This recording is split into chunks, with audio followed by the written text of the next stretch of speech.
Thank you, Mr. Martin. Merci, Monsieur Martin. Merci, Madame le Président. Tout d'abord, en préambule, on analyse un rapport sur l'année européenne 2012 et en 2015, c'est 3 années plus tard. Je suis désolé, je partage l'avis de l'intervenant précédent. J'ai peur que le soufflet soit retombé et que les fruits ne soient pas au rendez-vous. Deuxièmement, j'ai peur d'avoir mal compris et je suis tout disposé à ce que vous puissiez me convaincre dans les débats qu'on aura.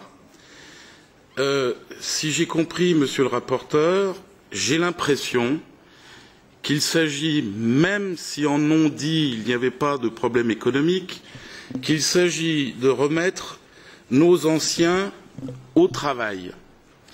Je me souviens d'un temps pas si vieux, en France, les années 80, où la retraite était à 65 ans.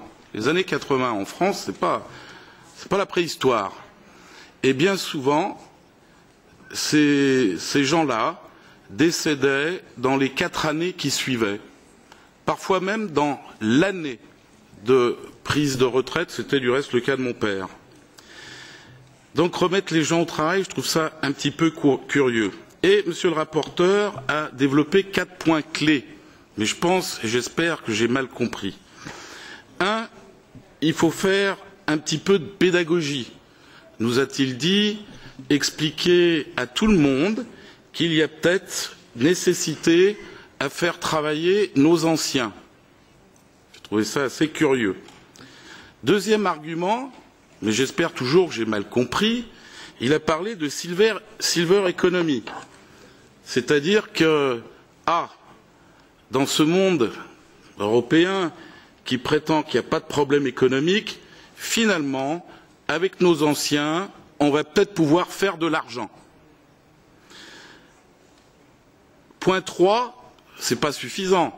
Puisqu'il y a de l'argent à faire, il faut que tout le monde en profite. Moyen, bien évidemment, d'intégrer les jeunes qui rentrent dans le monde du travail, d'intégrer les jeunes dans cette silver economy.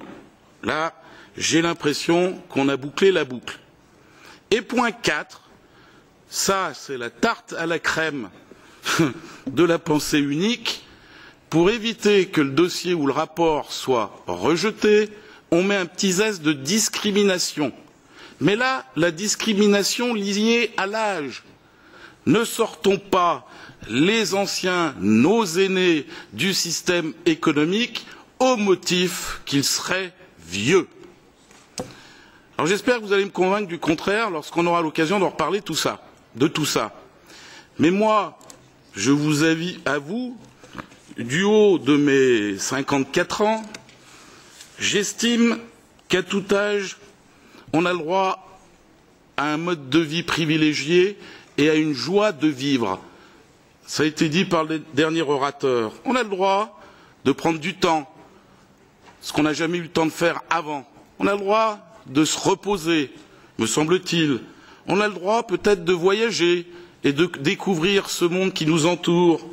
On a peut-être le droit, ça a été dit par un autre orateur, de rentrer dans le monde associatif et de participer à l'aide des autres personnes qui, comme moi, seraient âgées.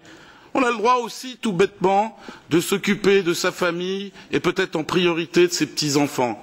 Moi, je pense qu'il arrive un âge où on a le droit de cesser de travailler et de cesser de participer à la prospérité européenne ou pour le moins nationale.